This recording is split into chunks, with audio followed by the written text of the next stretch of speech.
Ahead on DC News Now. Well, rain will continue to fill its way across the DMV. We'll have a look at the timing of the showers coming up. A new look for downtown DC. How people are feeling as the Capital One project moves forward. Also, change is on the way for rentals in Prince George's County. One tool that we're trying to give the community to understand what's happening in their own neighborhoods. How a new database is keeping track of neighborhood costs. We are at Lincoln Financial Field here in Philadelphia as we're getting set for the Thursday night football matchup between the Philadelphia Eagles and our Washington Commanders. We're going to talk to some fans in enemy territory. They got a pig ready to roast here at Lincoln Financial. And from the small town to the Big Apple. How a high school performer from the DMV was picked to participate in the Thanksgiving Day Parade. You're watching the station covering all of the DMV. This is DC News Now. And thank you for joining us for DC News Now at 4. I'm Mark Hall. Hey, good afternoon. I'm Annalisa Gale. All right, well, let's take a live look outside this afternoon. That's right, the Washington Monument. The clouds are in the sky. No chance to see any kind of sunshine today, but we're going to have to be patient. Let's head over to meteorologist Brittany Ward with a check on the weather. Yeah, Brittany, we're starting to see some rain in the DC area. Yeah, you know, slowly starting to work its way into the area. So if you are about to head out the door right now, heading home from work, just make sure you take your time. Radar showing you the last couple of hours. We are seeing some of those heavier downpours as you head further south out towards Madison County as well as Orange County. Now we're slowly starting to see a few of those light sprinkles work their way into the district. So zooming radar in to show you as you head over there to Culpeper, it looks like this next batch of heavier downpours will be rolling its way into your area. Front Royal right along 66. It looks like you guys are seeing some light rain at this hour. Then as we bring it closer to the Beltway, notice it looks like southern DC. We're starting to see that rain inch its way into the area. Montgomery County also seeing some light sprinkles at this hour. And we're going to continue to see on and off again showers as we head through the rest of your Thursday, and some of that could linger into the early morning hours of Friday. Now again, a live look outside at the Washington Monument, holding on to those cloudy conditions, but it's a bit breezy out there. So do keep that in mind when heading out. Those winds are sustained at about 10 miles per hour here in the nation's capital. We're seeing some lighter winds though as you head further off to the south. So keep it here. We'll have a full breakdown of your Thursday forecast and what to expect, guys, coming up in just a bit. All right, Brittany, thank you. In the district, another step forward by revitalizing downtown. Yeah, today district leaders hearing from Washingtonians to get their take on funneling hundreds of millions of dollars into a major refresh of Capital One Arena. And the current plan would also see the district buy the arena and then lease it back to Monumental Sports and Entertainment. This comes almost a year after Monumental threatened to move the teams to a new arena in Alexandria. DC News Now's Randy Bass joining us live in downtown now. And Randy, how are people feeling about this? Hey guys, if there's one thing everyone can agree on, it's that money needs to be spent in order to refresh and revitalize downtown DC to keep this arena and the neighborhood thriving. What they don't agree on is who pays for it all. Today, some Washingtonians asking why the billionaire owner of the Washington Capitals and Wizards, Ted Leonsis, isn't footing the whole bill. Mr. Leonsis' net worth surpasses $2.8 billion, but they need district tax dollars. I am confused. Leonsis and D.C. Mayor Muriel Bowser announced the plan last month with a total cost of more than $800 million, with $500 million coming from D.C.'s tax base and Monumental Sports and Entertainment contributing more than $200 million toward a refresh of the arena in the downtown neighborhood. Deputy Mayor Nina Albert says D.C. had to put up a high-dollar deal to stay in the game. It is incredibly competitive, and you see it right here in this region with Virginia, D.C., and Maryland competing for this business. And when you're in a state of competition, it's about who is going to bring the most to the table. Most people who testified before the D.C. Council today in an hours-long hearing are in favor of the renovations. I'm an avid sports fan and love the Wizards, and they just need to win more games right now.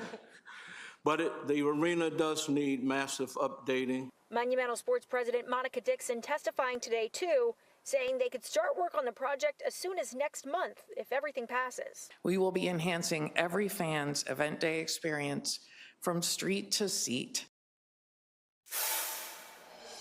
Now, another big topic of discussion today, which companies will get these high-dollar construction contracts and what the city can do to keep those tax dollars here in the district. The plan is to have at least 40% of companies involved in this project be CBEs, Certified Business Enterprises, here in the district. As for the hiring for this project, the city plans to require 51% of new hires to be D.C. residents. In Northwest, I'm Randy Bass, D.C. News Now. Randy, thank you. In Maryland, Montgomery County Police arrested a Damascus man on charges related to rape and sexual abuse of 3 girls. We're showing you his photo because police believe there could be more victims. On October 24th, police say this man, 28-year-old Irvin Portillo, allegedly raped a teenage girl. During the investigation, 2 other victims were identified. Portillo is charged with second-degree rape and other offenses. He's being held without bond. Anyone with information is asked to contact police. And right now, we're learning new details about a deadly shooting this morning in Northeast Washington. Police say they found an unresponsive man in the 1500 block of Benning Road just after 6:15 a.m. They say he died at the scene there. The shooting is still under investigation. The victim has not been identified. Call Your Mother in Georgetown will continue its operation. It comes after several complaints from the neighboring homeowners, like long lines and crowds and people grabbing food to go and perching on nearby stoops to snack on their bagels. But city zoning sided with the Jewish deli and to stay open, and the deli has several conditions, including maintaining communication with members of the Georgetown community in the case of complaints in the future. Meantime, now a new law in Prince George's County will create a database for short-term rental properties in the area. The goal there is to allow residents to know where those properties are operating in their neighborhoods. But as DC News Now's Tiger Munn explains, not everyone is on board. A property for rent through Airbnb and other apps will now have an extra step in Prince George's County. This week, the County Council voted in favor of a bill that would create a public database online that displays all short-term rental properties in the area based on license. Council Chair Jolene Ivey says complaints from residents led to this bill. It should be a searchable website that shows all of the houses that have this kind of license. We can't stop someone from having a lot of different people come by, right? But if the citizen can look it up easily, that is just one tool that we're trying to give the community to understand what's happening in their own neighborhoods and what they might be able to do about it. Some property owners showed up to Tuesday's council meeting to express their concerns with this law. Disseminating that information is dangerous to, to us as homeowners primarily, and any guests that we have that might want to take a walk down that long road because they see a car idling with tinted windows. They don't know what's inside. It's dangerous, and it's going to cause people to get hurt. The council says they haven't seen much pushback from residents, but they are still hearing out concerns and are making adjustments. See, they felt that their privacy was being invaded by having their name listed on the house address that was being rented out. And so it was simple enough just to remove that name. I don't think it affects the usefulness of the site. I think it's still a useful thing to have in place. It takes 45 days for laws to be put in place, so the County Council is anticipating the database to be put up sometime in early 2025. Reporting in Upper Marlboro, I'm Tiger Munn, DC News Now. Tiger, thank you. And in Virginia, Democrats are moving forward with several proposed changes to the state constitution. One of the proposals would automatically restore voting rights to convicted felons upon their release. Now, the process of restoring rights to convicted felons has come under scrutiny in recent years as Governor Glenn Youngkin's process has differed from previous governors. Youngkin made the decision to review each case individually, while several of his predecessors decided to automatically restore the rights of certain nonviolent felons. Yesterday, a House committee advancing along party lines there a proposed constitutional amendment that would make the automatic restoration of rights permanent. Has no transparency and changes every 4 years, so no one knows what steps they need to take to get their rights restored.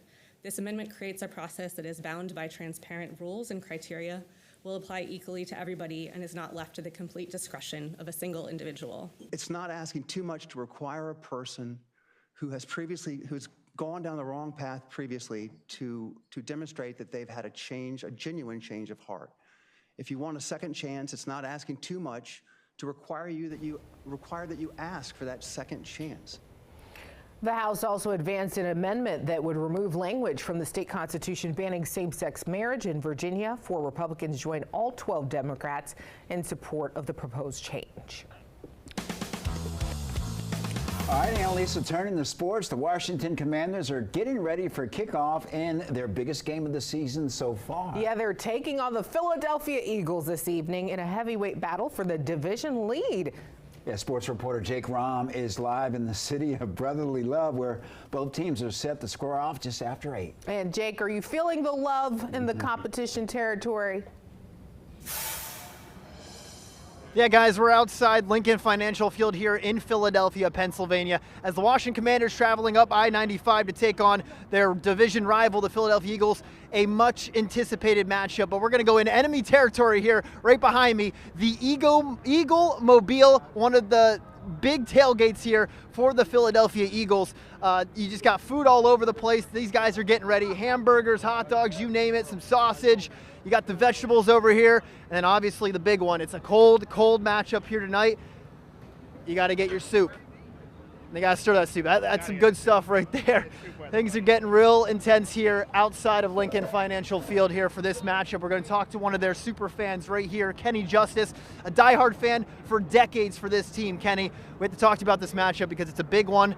What do you think about the odds tonight? Philly taking on Washington, big rival. Well, I don't know if you know this, but this is the first time since the early 90s that these teams are this good together this late in the season. And I can't wait for this because the one thing I learned, no matter how good or bad either team is, these games are always close. They rarely sweep each other.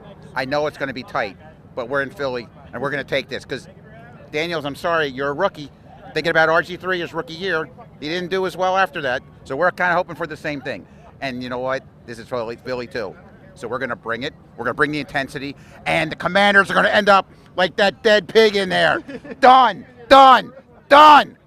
Yeah, they have a dead pig over here for their thing. They're going to put a Commanders jersey on it. We're going to have plenty more outside here in our 5 o'clock, and then obviously going inside in the stadium, live here at Lincoln Financial Field in Philadelphia for a big Thursday night matchup. We're going to send it back to the studio. Back to you guys. Awesome.